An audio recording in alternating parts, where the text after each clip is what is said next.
愛情保衛戰，保衛你最純真的愛情。大家好，歡迎來到天津衛視大型情感節目《愛情保衛戰》。登錄微信搜索"愛情保衛戰"官微視頻號，並且添加關注。每天晚上8點到10點，我們都會開直播，我們的情感導師都會在線幫您答疑解惑，歡迎大家和我們連線。大家好，我是情感觀察團成員莎娜。那今天呢，陪伴我們共同來保衛愛情的，還有其他幾位觀察團的老師們。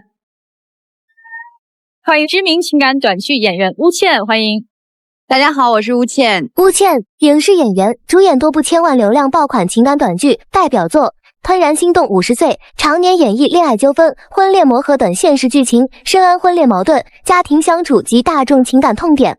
在我們的情感觀察團當中呢，還有一位特殊的嘉賓，他呢是我們愛情保衛戰專屬的 AI 情感助理。接下來我們一起來認識艾小寶。嗨，你們好，我是爱情保衛戰的 AI 情感顧問艾小寶，來幫大家理性分析感情問題的。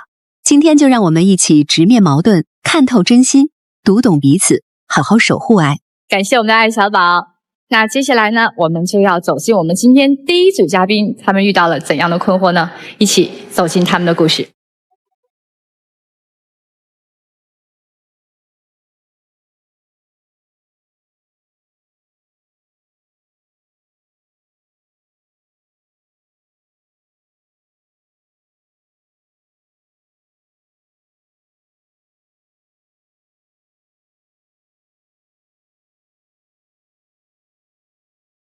换来了一次次失望，换来了自己最討厭的樣子。他把我的真心一遍又一遍的扔在地上。我換來了愧疚，我確實配不上他對我的好，我就是希望他能再給我一次機會。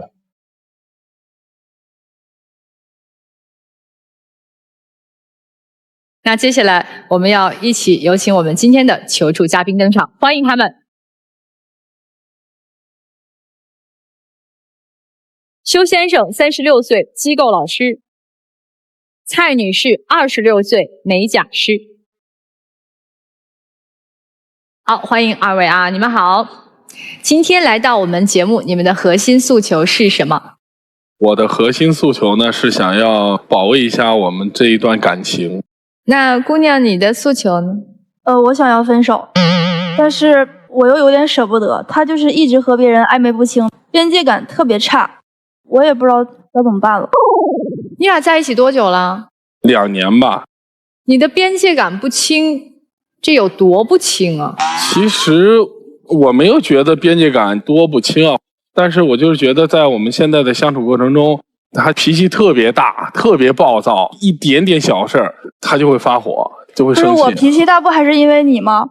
我是做美甲店的，他幫我店裡引流，會把他的二維碼貼到我的那個店裡邊，然后他就加了很多女顧客，跟那些女顧客聊天，聊得曖昧不清的。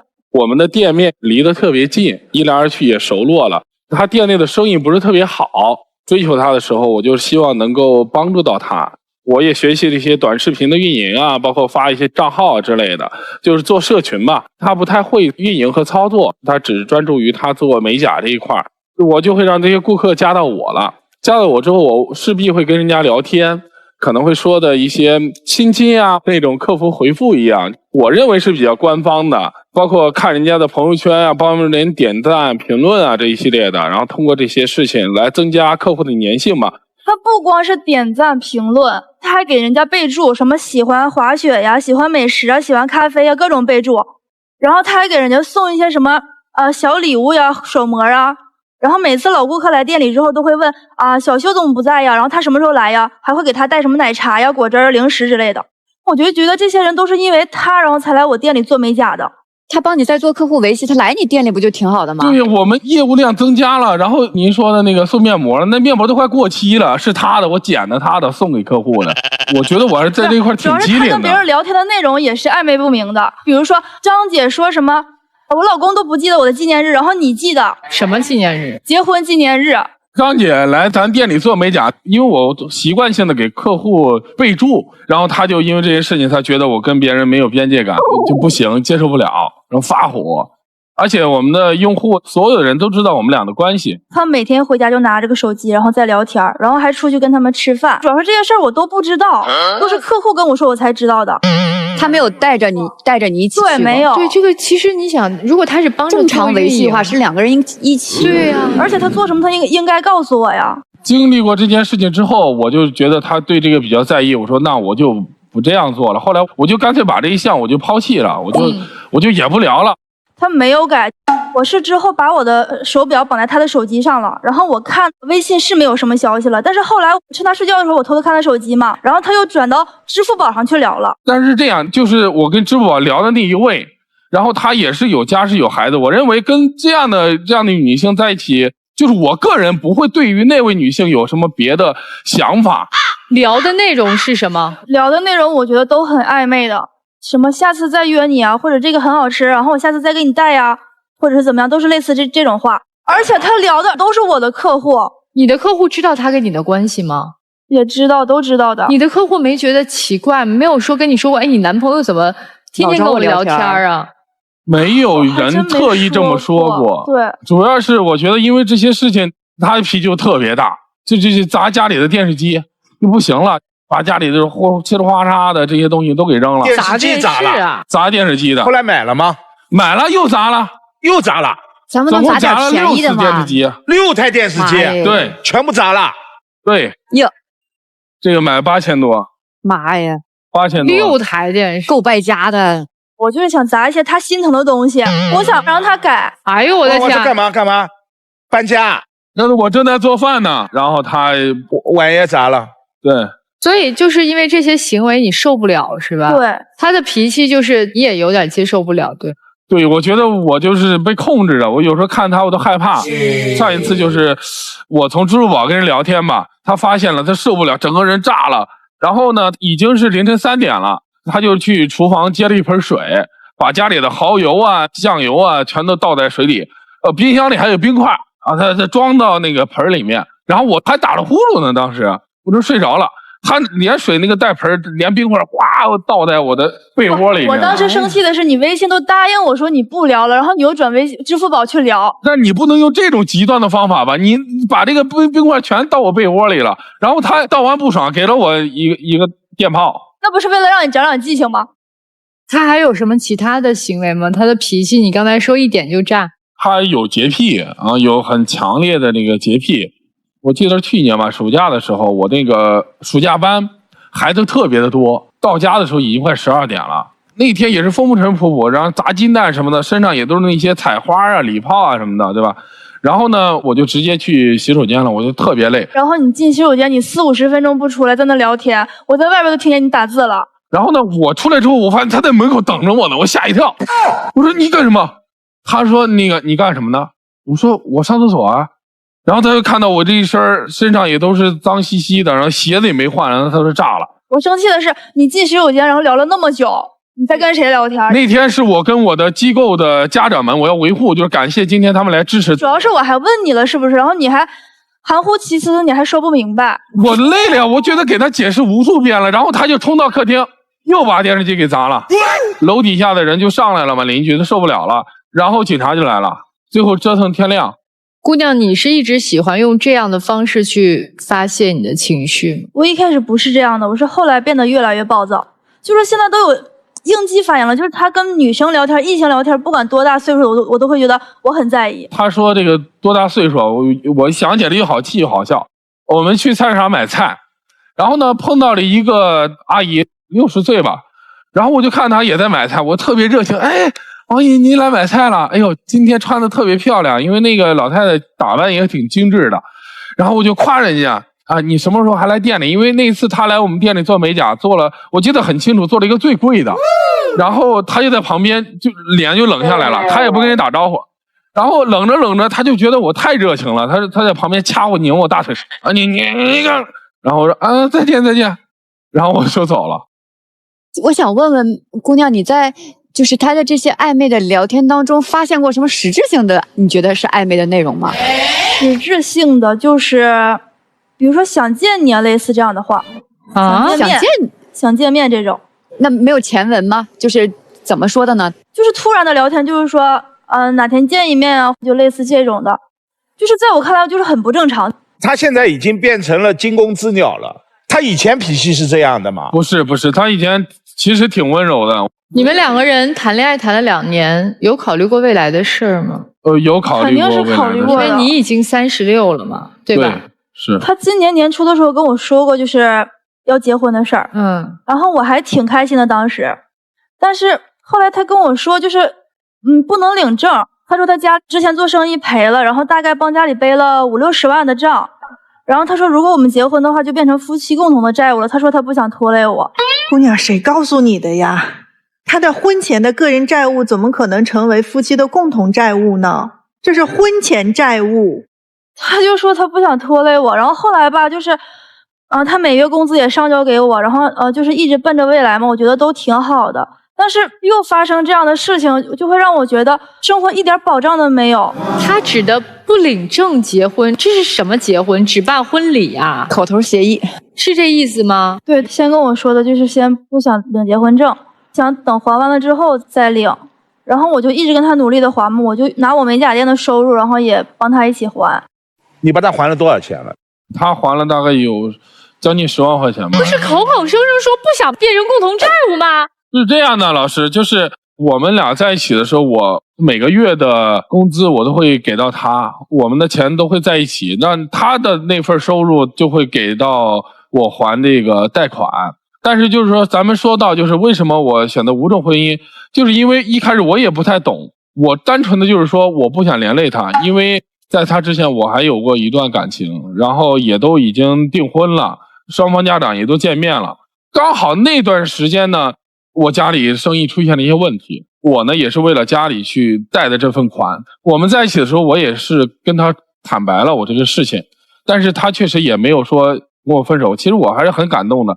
上一份感情，我那個對象吧，我們辦了訂婚的這個訂婚了，然後最後人知道你有債務走了唄。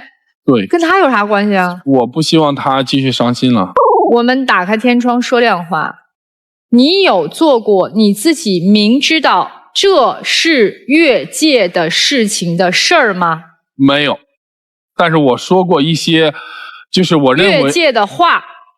對，為了賺到這個人的錢。對，我承認。好，現在來姑娘，她是可以領證，但是她有的時候為了生計，為了賺錢，還是會和異性保持一些可能會越界的溝通，這個事兒避免不了，所以現在情況就是這樣。那如果他還像之前那樣的話，我肯定接受不了的。好，那大概情況就是這樣了，所以他們兩個人這個感情還挺擰巴的。女生是又想分，又捨不得；男生是女生過不去的這個坎兒，其實是真的改變不了的。所以這樣的愛情值得保衛嗎？我還是要澄清2個法律點。從目前的法律來說的話，婚前的債務屬於你的個人債務。那麼在婚後你們結婚之後，婚後取得的財產屬於夫妻共同財產。如果您愛人同意的情況下，你們可以就夫妻的共同財產做分別財產制的約定。當然，如果說你們不做這個約定，你們用夫妻的共同財產去償還了你的婚前債務的情況下，如果你們的婚姻一旦出現了危機，女方完全是可以主張在這一部分的夫妻共同財產當中折抵出你還的婚前債務的這筆錢，歸到他所有。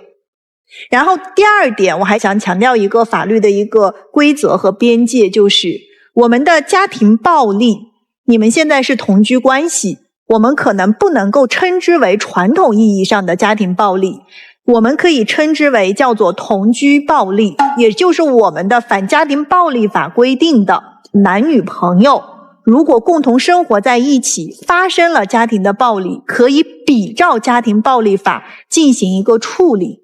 女方的一些做法，其實從我們的家庭暴力法上的規定來說，長期反覆大規模的損毀財物，企圖控制男方的某種行為，它是可以達到精神暴力的這樣子的一個程度。所以基於你們2個人的這2個法律點的一個問題澄清完了之後，是否能夠去保衛你們的情感，我個人認為我不太會去保衛。我為什麼不保衛？主要原因是男生，你的目的，我們為了賺錢，為了有更多的客戶，但是在錢和愛面前，很顯然你選擇了錢。你聊得很開心，女朋友不開心啊，你顧及她感受了沒有？你明明知道她的暴躁來源於何處，你還要迎着炮火。我寧願電視機被砸，我還是要聊我的天。你說你對這個女生究竟有多少愛呢？這個女生有一點做得非常好，也非常傻。你看我賺的錢全部給你，給了你以後，連你的錢和我的錢都幫我去還債。我覺着其實在我看來啊，我感覺沒有特別大的不能解決的矛盾，所以我覺得可以保衛。從男生的角度來講，如果我們能做一些改变，就比如說我以後跟這些客戶去溝通的過程当中，我就假設我的這個女朋友在旁邊，她看着你所有的溝通的內容，就大大方方的該聊聊，就別藏着掖着，大大方方的，說明咱心裡沒鬼。然後我覺得從女生的角度來說呢，就是很多東西啊，她如果通过這麼極端的方式去表達的時候，你可能你的想法是我想讓他長記性，我想讓他知道我現在不高興了，去宣洩我的情緒，但是這種往往會把它越推越遠。就是不是我們能夠把更多的關注力放在自己身上，做我可控的事兒。就比如說他跟客戶的这种沟通方式，你如果實在沒有辦法控制，當然前提是他的心還在這兒啊，沒有辦法控制，我們不要給自己徒增煩惱啊。為什麼一定要去干預這些事兒呢？有的時候活得糊塗一點不好嗎？兩個人在一起開心才是最重要。如果他給你的所有的你們的每天的相處帶來的都是負面跟消耗，你不累嗎？這每一天邊界感不一致的感情能夠挽留嗎？或者能夠長久嗎？我相信100%的答案都是不能長久，你沒有辦法留。男生女生對你有愛，你對他沒愛。如果你真的愛他的話，他不可能砸6次電視。你知道你在哪一些行為能夠觸發他那個爆點，但你依舊做了第2次。第2次你做完了，做第3次。我們有一句話叫事不過3，你過了2個3。另外還有一個很重要的事情，你的女朋友她不在乎錢，所以她不在乎怎麼去維護客戶。我只要把我的手藝做好了，活兒好了，你愛來不來我不管。但你是，我得讓你情緒狀態好了，情緒舒服了，你來就可以了。你們兩個人的銷售手段都沒問題，但是不一致，你們就沒法相處。所以姑娘，我只能告訴給你，如果兩個人在婚前邊界感就不一致，婚後很難達成一致。我的觀點也是不保衛。我不太認同這種銷售手段，想要去獲得業績啊，我使用一些特殊的手段沒有問題，但是我提醒你一件事情，常在河邊走，哪有不濕鞋？那麼跟女孩最後說一句話，把你折磨成瘋子，然後說你為什麼變成了瘋子？你要繼續瘋下去嗎？你仔細想。接下來我們來聽聽特別理性的艾小寶。來，有請艾小寶。從剛剛兩位的表述裡，我分析得出，這段感情裡問題佔比清晰，男方佔84%，女方佔16%。男方因原生缺愛和過往感情創傷，始終保持模糊的異性邊界，借工作之名曖昧屢教不改，還提出無證結婚，讓女方的付出毫無法律保障，是矛盾的始作俑者。女方因安全感極度缺失，用雜物當眾發脾氣的極端方式宣洩不滿，雖事出有因，但過激行為也加劇了彼此的精神消耗，形成惡性循環。建議男方徹底斬斷所有曖昧關係，制定清晰的還債與領證規劃，用實際行動重建女方的安全感。女方學會用健康的方式宣洩情緒，用溝通代替指責，放下極端行為，彼此用心磨合，修復信任，否則及時止損，結束互相消耗的關係。好，謝謝艾小寶。我確實有很多不對的地方，來之前我也做了一些小準備，我帶了一個小的玩偶。好，你去拿。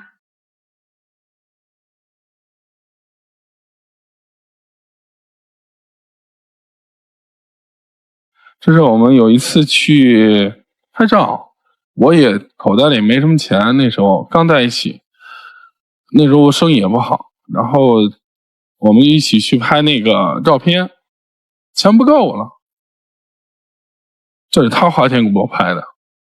既然來到這兒保衛，我就是希望能夠通過這個平台。所以你是想把它送給他嗎？對，對。好。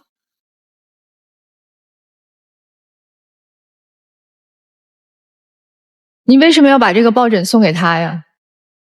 因為他是我的樣子嘛，就是希望他再相信我一次。我想考慮一下。來吧，那麼請二位走上我們的愛情傳送帶。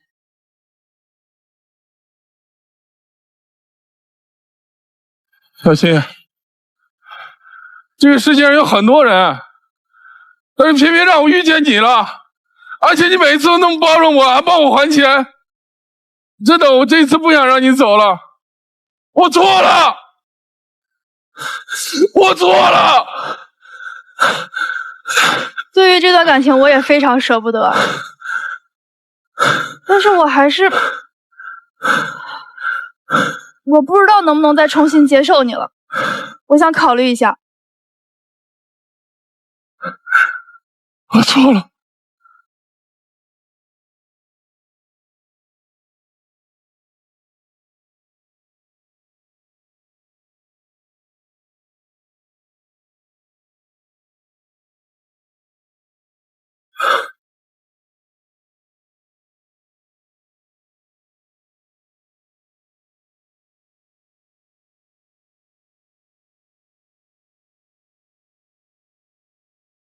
我雖然不保衛，但是有種預感，兩個人好像都會出來了。我也覺得。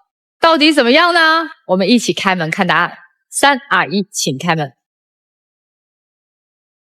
男生肯定在，啊，全部在。哎，好，哇哦，哎呀，我在生氣了。你要砸他。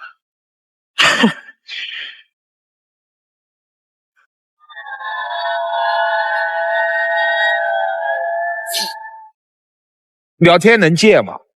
那我們賺錢堂堂正正，開開心心。謝謝你們啊，祝你們幸福。謝謝，謝謝。拜拜。哎呀媽呀，感覺要把他抱起來往下跑了。吳倩老師又哭了，我忍住了，我頂住了。那我覺得真的就是那句老話，有兩個人能夠在一起，就是得互相遷就，互相包容。好，我們整理一下心情，要繼續來了解我們下一組求助嘉賓他們的情感故事了。那一起走進他們的故事。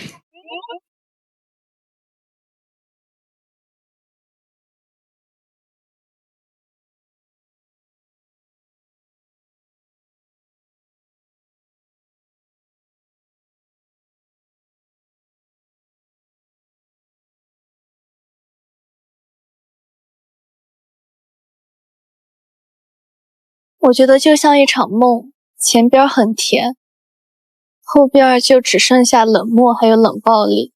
我覺得就像一場自我消耗的鬧劇，我累了。是他判若兩人，之前把我寵成公主，後邊突然和我提分手，和我說三觀不合，我感覺根本就不可能，他應該喜歡上別人了。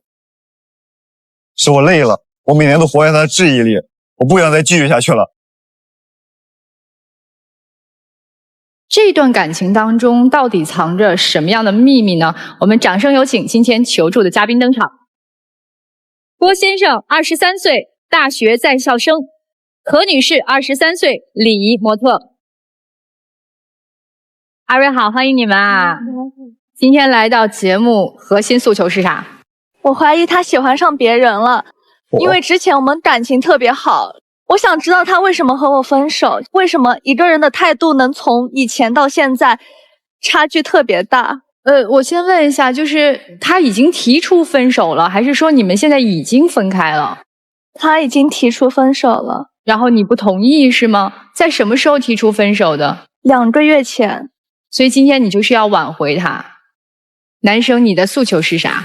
我就覺得他整天疑神疑鬼的，我沒有愛上別人，我倆吧就是三觀不合。你現在來和我說三觀不合，那為什麼之前的時候你沒和我說三觀不合？他以前追我的時候，每天都給我送很多花。他在湖北，基本上每個星期六、星期天，他都會坐飛機過來見我。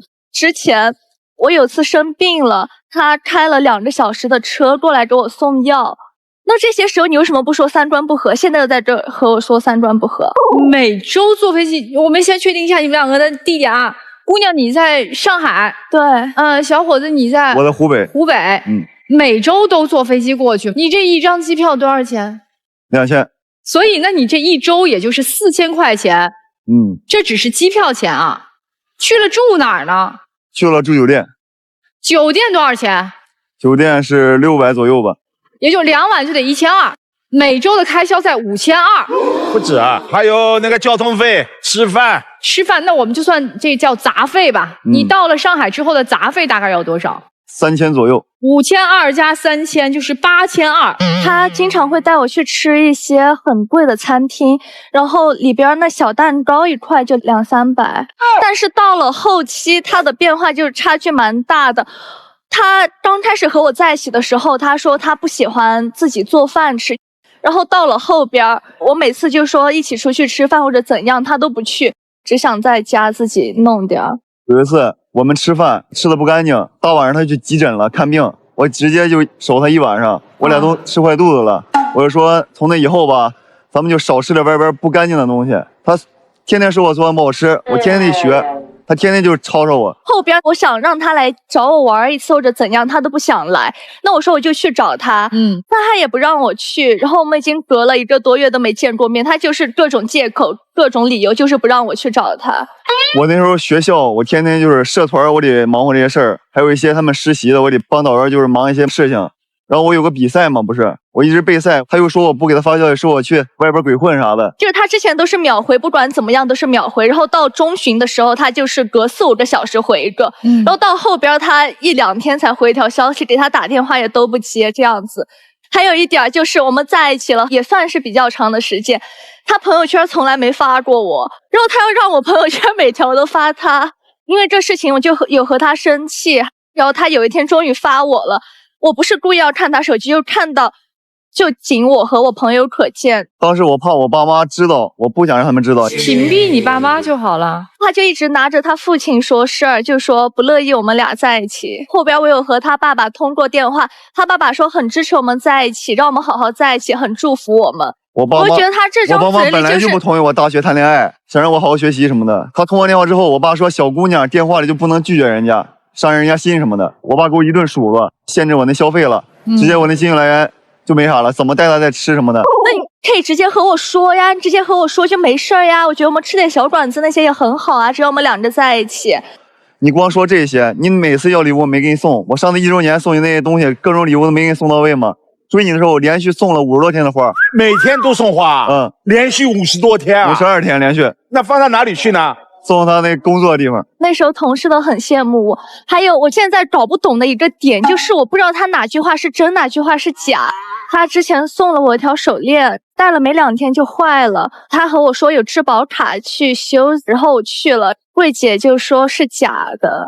我不懂這奢侈品，我從網上就找了一個貴點的，他跟我說這是那個專櫃驗貨，這我就下單了，沒想到它是假的。你覺得這件事情你有點摸不透，他到底哪句話是真，哪句話是假？就是我覺得沒必要騙人，就怎麼樣就怎麼樣。那你相信他這個說辭嗎？我之前是相信的，但是後邊我覺得他借口太多，就有點不信。還有一次就是很久沒見面了，就有和他爭吵，他也不讓我去見。然後他有次終於來見我了，但是他是中午的機票，然後晚上8點鐘就要走。我想和他多待一下，於是我送他去機場，他硬是不讓我送。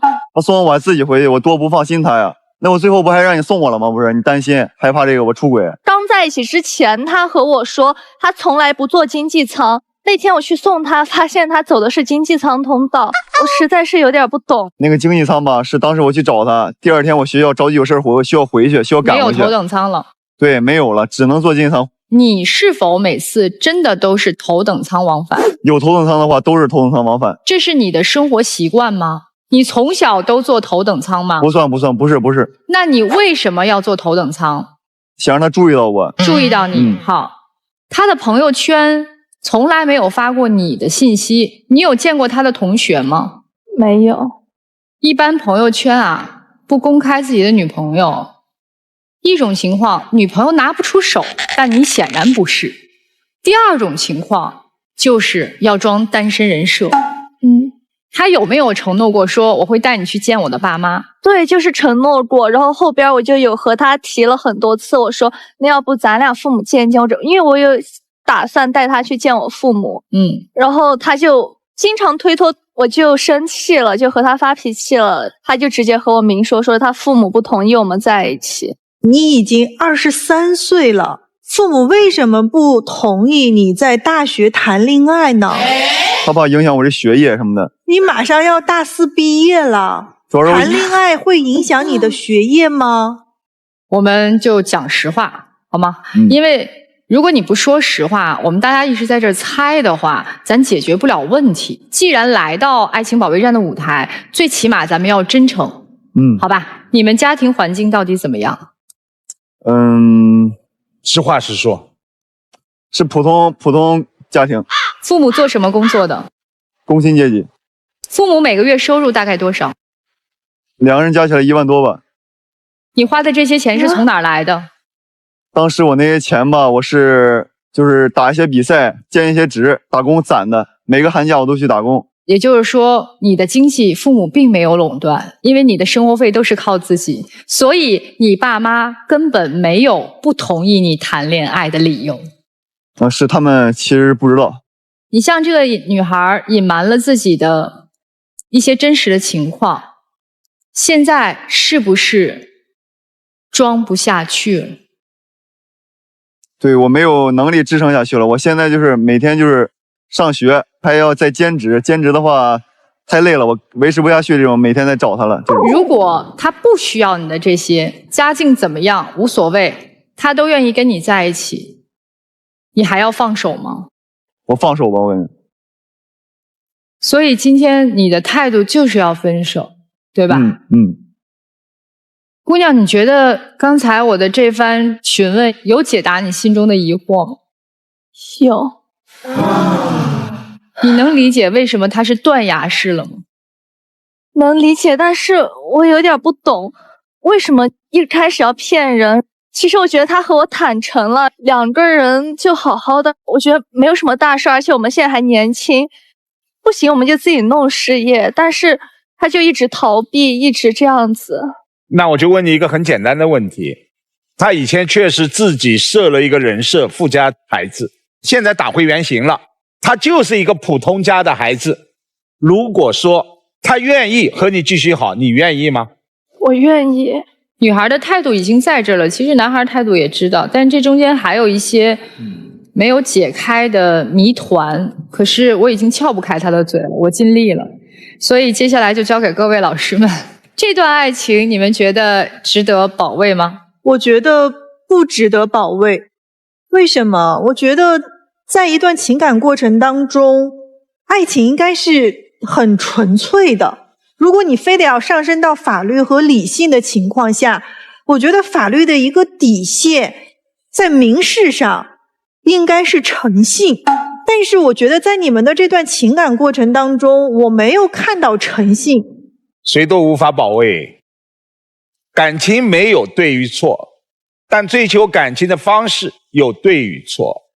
這個男生用自己不管是參加比賽也好，兼職也好等等的收入，傾其所有，半年全部用在了戀愛當中。他每個星期從武漢飛一次上海，你們吃大餐，住豪華賓館。女生你當時在享受的同時，難道不懷疑嗎？難道不後怕嗎？他或許就是新鮮感過了，抽身走人了。愛情的核心是什麼？那肯定是情唄。两個人真心相愛，真的需要用這麼多的物質去包裝嗎？你是不是解讀她就是一個物質女？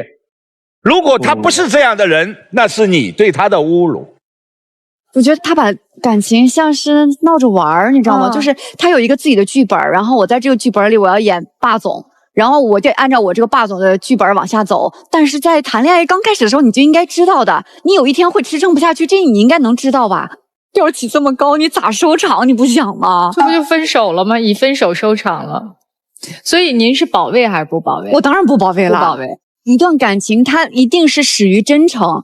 我是真心喜歡你，我也是把我真正我是什麼樣的告訴你，對方願意接納跟包容你的不完美，我覺得才能真的一直走下去。他如果喜歡的都是你的好，這就是談戀愛而已。你們兩個到底誰騙了誰？是他嗎？我想問兩個問題，送52周鮮花是誰要求的？他自己送的，我沒有要求。可是因為你很開心，因為你需要，因為你的滿足是需要的，你希望他這麼做，你並沒有為他去考慮過。另外還有第二個問題，他說我根本不懂那個牌子，一個不懂這個牌子的人怎麼能夠知道買什麼牌子？原來出来玩的時候可能提過幾嘴。對啊，有人提過，另外的人才知道啊，不然我連搜什麼牌子我都不知道，我哪裡去搜？這不是你講的嗎？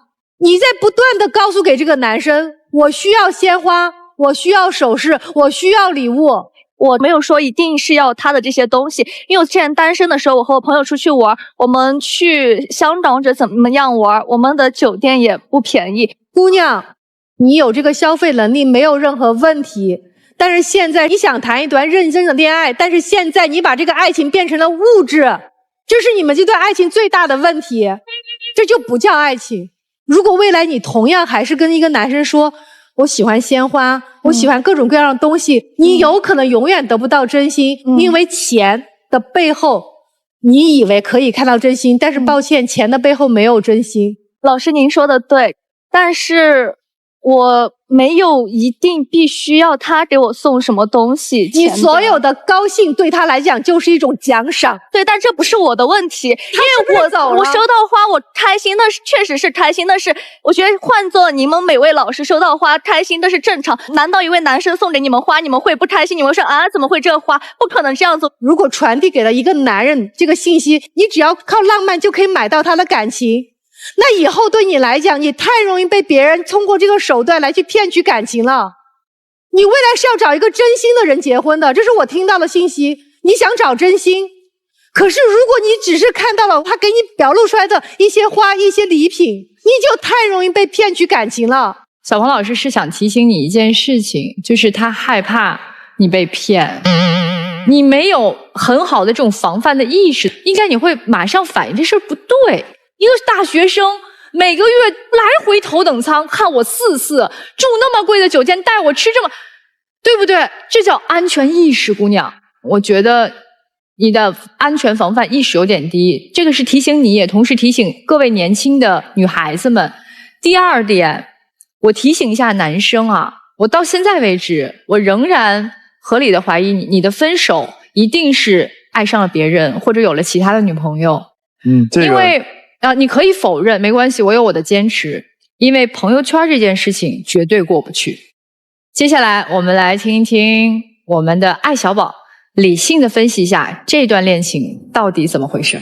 從剛剛兩位的表述裡，我分析得出，這段感情的核心問題在男生，其偽裝與不坦誠佔比 82%， 女生對浪漫愛情的執念佔比 18%。男生初期用揮金如土、甜言蜜語打造完美男友假象，後期因經濟受限、父母反對，不願坦誠實情，反而用謊言、敷衍、失聯逃避問題，送假手鏈、推脫見父母，隱瞞經濟狀況，耗盡女生的信任與期待。坦誠是感情的根基，無誠意的辯解全是漏洞。建議男生需徹底放下偽裝，坦誠所有事情，明確自身態度與未來規劃，用實際行動證明誠意。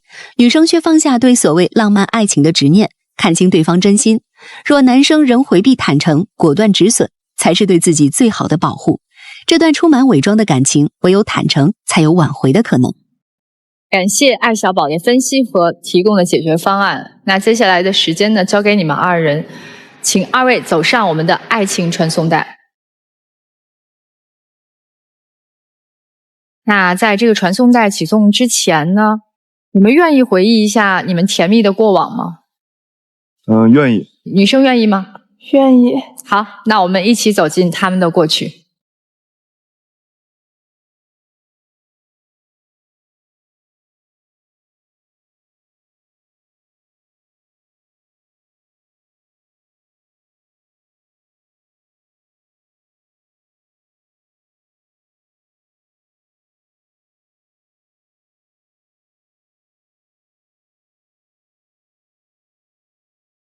對不起，是我的錯，乐兒，我不該偽裝一開始。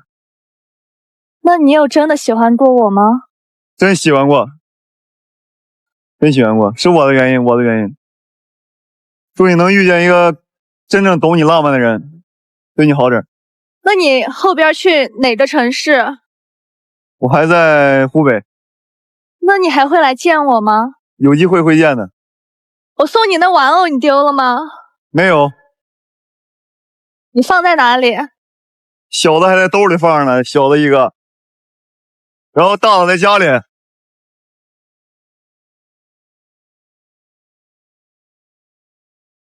請你們回到門後，謝謝。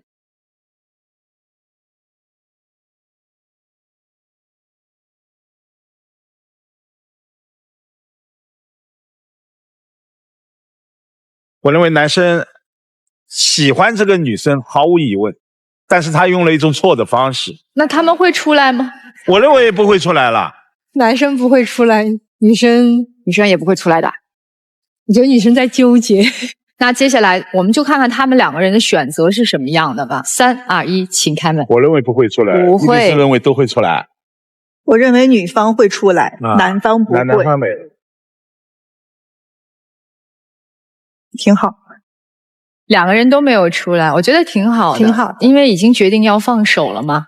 登錄微信搜索愛情保衛戰官微視頻號，並且呢添加關注，每天晚上8點到10點我們都會開直播，我們的情感導師都會在線幫您答疑解惑，歡迎大家和我們連線。有情感困惑的觀眾朋友們，您可以登錄微信搜索愛情保衛戰官微的公眾號或者視頻號，好和我們取得聯繫。記着，我們不收取任何的報名費，小心被騙。我們下期愛情保衛戰再見。